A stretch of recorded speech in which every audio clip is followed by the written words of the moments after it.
Selamat pagi pemirsa, senang sekali Empat Mata News kembali hadir. Bersama saya Zikri Nursyam, siap menemani Anda. Sejumlah informasi terkini dan aktual akan kami sajikan untuk Anda.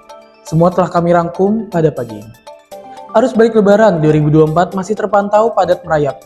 Kita telah tersambung dengan Olga yang sedang berada di Pasar Senen. Baik, terima kasih rekan kami Zikri. Dari pantauan langsung tim 4 Mata News di Stasiun Pasar Senen siang hari ini, 16 April 2024. Situasi dan kondisi di Stasiun Pasar Senen masih tinggi atau ramai oleh penumpang. Hal ini mengingat hari ini merupakan hari ketiga puncak arus balik. Pihak KAI pun memprediksi arus balik dimulai dari 14 April hingga esok hari 17 April 2024. Menurut data yang ada, dari masa periode arus balik tersebut, terdapat 47.000 penumpang per harinya, yang dimana 45.000 lebih penumpang hari ini kembali ke Jakarta. Selain itu, keberangkatan pun masih meningkat pasca hari Lebaran, khususnya stasiun Pasar Senen yang masih terus mengalami peningkatan penumpang. Dari Cirebon mudik ke Depok. Ibu berangkat ke Depok ini dari Cirebon tanggal berapa? Tanggal 10 hari Rabu. Kenapa Ibu memilih untuk pulang di tanggal 17, yaitu hari ini, Bu? Pas banget anak saya hari Kamis masuk sekolah. Jadi ya pas hari ini semalam daftar langsung ada tiketnya. Adapun secara total untuk jadwal keberangkatan mulai dari awal angkutan Lebaran mulai 31 Maret 2024 hingga kemarin 15 April 2024 tercatat sudah 653.000 pengguna jasa yang berangkat menggunakan kereta api jarak jauh di wilayah DAOP 1 atau Stasiun Gambir dan Stasiun Pasar Senen. Sekian Olga melaporkan dari Stasiun Pasar Senen. Saya kembalikan ke Zikri di studio. Terima kasih Olga, dari Kota DKI Jakarta, Empat Mata News melaporkan. Selanjutnya, kami akan melaporkan dari Komisi Pemilihan Umum DKI Jakarta. Sedang berlangsung uji publik untuk keberlangsungan pilkada mendatang. Baik, terima kasih Zikri. Saya Olga Maya melaporkan langsung dari KPU Pusat, tanggal 23 April 2024. Berdasarkan jadwal yang dikeluarkan oleh Komisi Pemilihan Umum KPU Republik Indonesia. Hari ini sedang diadakan uji publik KPU mengenai penyusunan rancangan peraturan daftar pemilih dalam penyelenggaraan pilkada mendatang. Uji publik pilkada yang diadakan pada hari ini dihadiri sejumlah perwakilan partai politik, DKPP, anggota Bawaslu, serta Badan Sekjen KPU. Dalam uji publik, Komisi Pemilihan Umum atau KPU mengembangkan sistem informasi pencalonan atau SILON pada pemilu dan pemilihan. Salah satunya untuk mendeteksi kegandaan pada proses pengajuan dukungan pasangan calon atau paslon perseorangan yang ramah lingkungan. Sistem PKPU tahun lalu tidak dilanjutkan dikarenakan sistem sebelumnya merupakan sistem saat pandemi COVID-19. Adapun jadwal tahapan penyusunan daftar pemilih yang akan dilakukan pada 24 April 2024 sampai 22 September 2024. Kami sebagai penyelenggara pemilu itu memiliki kewajiban untuk terbuka. Karena terbuka merupakan salah satu prinsip dari penyelenggaraan pemilihan atau pilkada. Oleh karena itu, kami harus mendesain bagaimana prinsip tersebut dapat diaktualisasi. Kemarin, si rekap itu didesain untuk mempublikasi foto formulir model CHC. Jadi, kami punya kewajiban untuk mempublikasikan hasil perolehan suara mulai dari tingkat TPS. Baik, sekian berita yang dapat saya sampaikan dari KPU Pusat. Saya kembalikan ke Zikri di studio. Untuk berita terakhir pada hari ini akan kami akhiri bersama Kisya yang saat ini sedang berada di depan Istana Presiden RI DKI Jakarta. Tanggal 25 April 2024. Hari ini diadakan demonstrasi di depan Istana Negara RI mengangkat kasus HAM Rumah Gedong Aceh. Baik, terima kasih Zikri. Saya Keisha Caroline melaporkan langsung dari Istana Negara Republik Indonesia. Tanggal 25 April 2024 hari ini diadakan demonstrasi di depan Istana Negara Republik Indonesia mengangkat kasus HAM Rumah Gedong Aceh. Pada Maret 2024 kemarin, masyarakat sekitar Rumah Gedong di Desa Bili Arun, Kabupaten Pidi, Aceh dikejutkan oleh penemuan tulang belulang manusia oleh pekerja yang membangun Memorial Living Park. Lokasi ini dulunya adalah pos satis di sektor A Kabupaten Pidi yang digunakan untuk penyiksaan dan pembunuhan selama masa DOM di Aceh. Masyarakat dan keluarga korban meyakini bahwa tulang belulang tersebut adalah sisa-sisa korban pembunuhan oleh aparat TNI dan Polri selama konflik di Aceh dari 1989 hingga 1998. Jaksa Agung segera menindaklanjuti berkas penyelidikan Komnas HAM ke tingkat penyidikan dan melanjutkan ke pembentukan pengadilan HAM ad hoc karena terjadinya peristiwa di rumah gedung itu sebelum Undang-Undang Pengadilan HAM disahkan, yaitu sebelum tahun 2000. Ya, kalau untuk aksi kamisannya sendiri adalah aksi kamisan itu adalah cara kami bertahan untuk berjuang, membongkar kebenaran, mencari keadilan, melawan impunitas, dan melawan lupa. Sekian laporan langsung dari saya di depan Istana Negara Republik Indonesia. Saya kembalikan ke studio. Baik, terima kasih Keisha dari DKI Jakarta, 4 Mata News melaporkan. Demikian berita terkini yang dapat kami sampaikan. Kami akan kembali setelah jeda pariwara berikut. Tetaplah bersama kami di 4 Mata News untuk berita-berita terbaru dan informasi selanjutnya.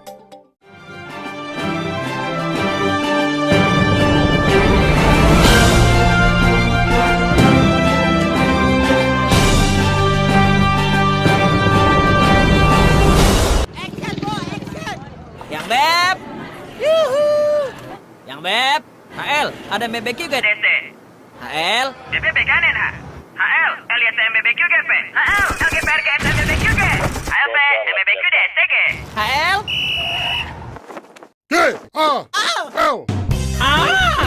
Ngapain nelpon singkat-singkat? Ganti ke Akses Gaul sekarang. Gratis nelpon ke semua Akses sampai jam 5 sore. Kirim itu. Akses!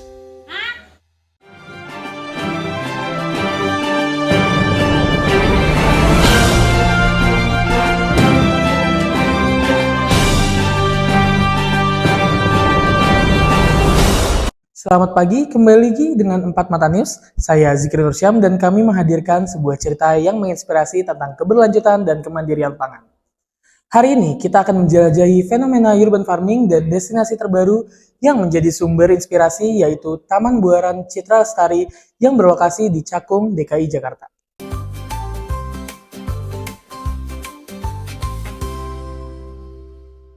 Di tengah hiruk-pikuk perkotaan, diperlukan lahan yang memberikan nafas segar untuk para penghuninya. Urban farming pun hadir sebagai program pemerintah yang diperuntukkan pada setiap kelurahan. Salah satunya yaitu sebuah oasis hijau yang menginspirasi. Selamat datang di Taman Buaran Citra Lestari, tempat di mana tanaman dapat hidup di tengah kota Jakarta. Yuk ikutin keadaan di Taman Buaran. Terletak di jantung kota, Taman Buaran Indah Penggilingan, Kecamatan Cakung, Kota Jakarta Timur. Taman ini bukan hanya ruang terbuka hijau, tapi juga rumah bagi konsep urban farming yang sedang populer. Di sini, warga kota menemukan kesempatan untuk terlibat dalam pertanian perkotaan. Mengubah lahan terbengkalai menjadi ladang subur untuk menanam berbagai jenis sayuran dan buah-buahan. Dengan kolam kompos dan sistem pengairan yang efisien, Taman Buana menjadi model bagi perkembangan keberlanjutan dan kemandirian pangan dalam konteks perkotaan. Melalui karya sukarelawan dan kerjasama komunitas, taman ini bukan hanya menyediakan hasil panen segar, tetapi juga menciptakan ikatan sosial yang erat di antara para penghuninya. Taman Buana, sebuah cerita tentang kehijauan, kreativitas, dan koneksi manusia dengan alam di tengah beton dan aspal kota. Belakang dari berdirinya urban farming, kebetulan kita pakai nama BCL ya, Buaran Citra Lestari. Gagasan ini sih sebenarnya antara kita dengan Kelurahan Penggilingan. Yang kebetulan pada saat itu mereka mengirim kita gagasan gimana kalau di RW 013 ini dibikin sesuatu tempat yang hijau untuk ketahanan pangan di lingkungan sekitar RW 013. Ya, setelah itu kita rapatkan dengan seluruh pengurus RW 013 dan pengurus yang lain, dan pada akhirnya di bulan Desember 2022 terbentuklah urban farming di RW 013. Hasil panen selama ini setiap panen kita dikunjungi oleh beberapa tamu dari kelurahan, dari kecamatan, dari pengurus sekitarnya dan macam-macam. Jadi hasil panen ini bisa dinikmati oleh para tamu yang datang ke sini dan juga dijual ke warga-warga sekitar di sini dan juga teman-teman terdekat dari warga-warga di sini. Kerjasama dengan Pemprov DKI Jakarta, masyarakat Taman Buaran Indah 4 berhasil membibitkan berbagai macam jenis buah dan sayur, mulai dari bibit cabai, melon, bawang merah, okra, stroberi, pohon pepaya hingga berhasil membudayakan buah anggur dan markisa. Sekian keadaan dari Urban Farming Taman Buaran Citra Lestari. Saya Olga melaporkan, pamit undur diri. Sampai jumpa.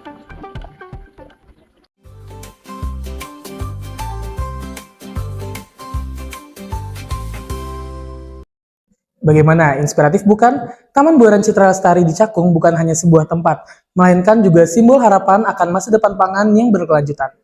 Terima kasih telah menyaksikan feature news kami. Saya Zikri Nursyam mengucapkan pamit undur diri.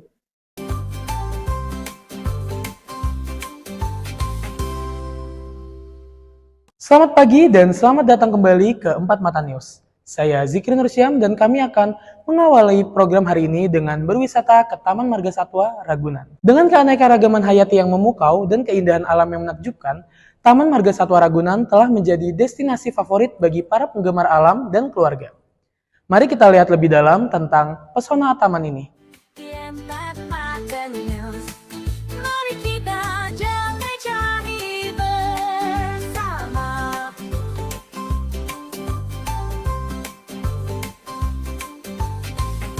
Halo Sobat Empat Mata, saya Olga berada di Taman Marga Satwa Ragunan, Jakarta Selatan. Yuk ikutin keseruannya. Nggak perlu jauh-jauh berkeliling Indonesia. Taman Marga Satwa Ragunan menyediakan berbagai macam satwa dari berbagai bagian daerah Indonesia. Ragunan yang terletak di daerah Pasar Minggu, Jakarta Selatan memiliki luas 147 hektar, menawarkan lebih dari 2.009 ekor satwa dengan 20.000 pohon untuk dieksplorasi. Mulai dari gajah Sumatera yang gagah hingga berbagai macam kera. Setiap langkah membawa Anda lebih dekat dengan keindahan dan keajaiban alam. Tidak hanya itu, Taman Marga Satwa Ragunan juga menawarkan berbagai wahana dan fasilitas lengkap untuk seluruh keluarga. Buka dari pukul 7 pagi hingga 4 sore dengan tiket masuk dewasa seharga Rp4.000 dan untuk anak-anak seharga Rp3.000. Taman Marga Satwa Ragunan menjadi destinasi lengkap dan terjangkau untuk masyarakat. Tidak hanya hewan, di Ragunan juga banyak spot untuk berpiknik dan berfoto bersama keluarga, kerabat, dan pasangan. Danau yang luas dengan jalur pedestrian cocok banget untuk berolahraga pagi sambil melihat satwa-satwa sekitar Ragunan. Selanjutnya adalah Pusat Primata Smooth-Zer, yang bukanlah tempat biasa. Di sini kita bisa bertemu dengan berbagai jenis primata kelas dunia loh, termasuk orangutan, gorila, dan simpanse. Siap-siap ya untuk merasa seperti berada di hutan hujan Indonesia. Nah, Sobat Empat Mata News, kita sudah berada di Pusat Primata Smooth-Zer. Yuk kita ke dalam. Tahukah kamu jenis kera terbesar di dunia ada loh di Taman Marga Satwa Ragunan? Dengan jembatan khusus yang menghadap ke enclosure orangutan dan gorila di sini, kita bisa melihat mereka bermain dan berinteraksi dalam habitat alami mereka. Jangan sampai ketinggalan waktu feeding time gorilanya ya. Taman Marga Satwa Ragunan adalah destinasi yang cocok untuk menghabiskan waktu bersama orang tersayang. Tidak hanya itu, kalian juga bisa loh membeli merchandise-nya, jadi jangan lewatkan membawa pulang kenang-kenangan spesialnya. Jujur aku amazed sih pertama karena ini gede banget, terus nggak nyangka kalau dalamnya sebesar dan seluas ini, terus binatangnya juga lengkap-lengkap, dan aku suka juga dilihat gorilanya, itu kayak langka deh dari Inggris kalau tak baca tadi. Jadi seneng sih, happy di sini. Kalau fasilitas, kalau scale 1 sampai 10 kayak 10 deh aku rate, 10/10. Bagus sih, mengedukasi juga buat anak kecil atau keluarga, buat wisata anak-anak, bagus. Sekian perjalanan Empat Mata News di Taman Marga Satwa Ragunan. Sampai jumpa!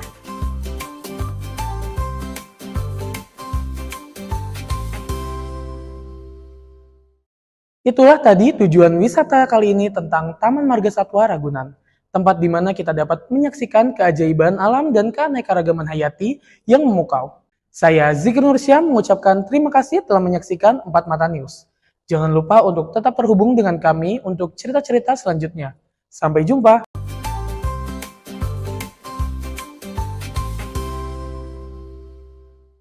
Selamat pagi pemirsa, senang sekali kami bisa kembali menyapa Anda dalam berita hari ini. Saya Zikri Nursyam dan hari ini kami memiliki laporan spesial dari alun-alun Kota Bogor, di mana sedang berlangsung Festival Budaya Nusantara, acara tahunan yang diadakan oleh mahasiswa Program Studi Komunikasi Digital dan Media Sekolah Vokasi IPB University. Festival ini juga menjadi wadah bagi generasi muda untuk menggali dan memperluas pengetahuan mengenai kekayaan budaya Nusantara. Mari kita saksikan laporan selengkapnya. Mari kita jelajahi bersama.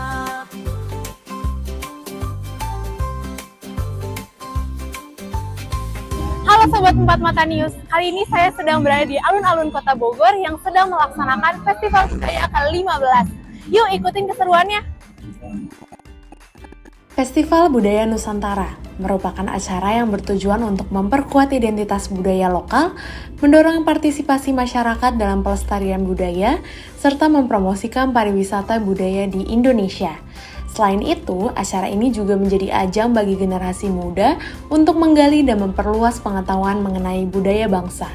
Salah satunya adalah budaya dari Kalimantan Selatan, sebuah provinsi yang terletak di Pulau Kalimantan yang sejak 16 Maret 2022, ibu kota provinsi ini telah dipindah dari Banjarmasin ke Banjarbaru loh teman-teman.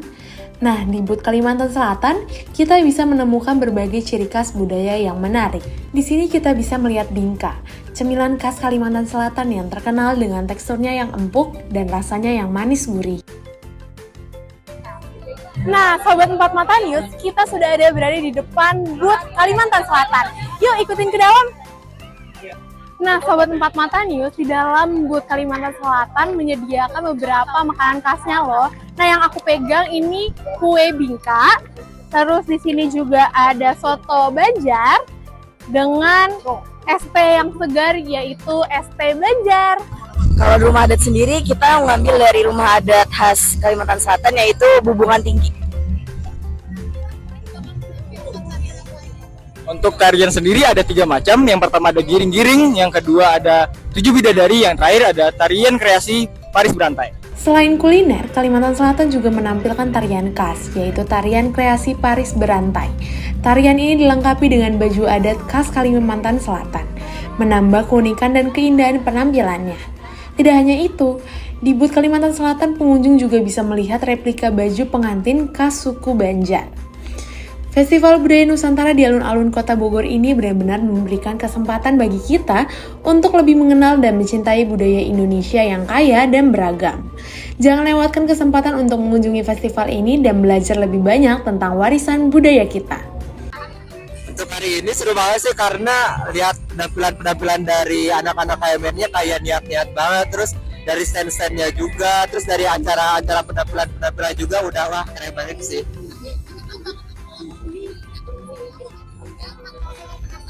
Oke, karena penasaran ya, setahun lalu itu kemarin aku nggak sempat datang ke sini karena ada kendala cuaca yang hujan kemarin, jadi nggak ke sini. Saya nyoba ke sini dan puas banget sih rasanya bisa datang ke sini.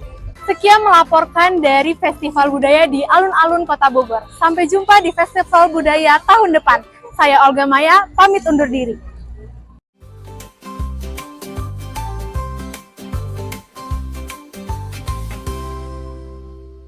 Luar biasa sekali laporan dari Festival Budaya Nusantara yang ke-15 di alun-alun Kota Bogor.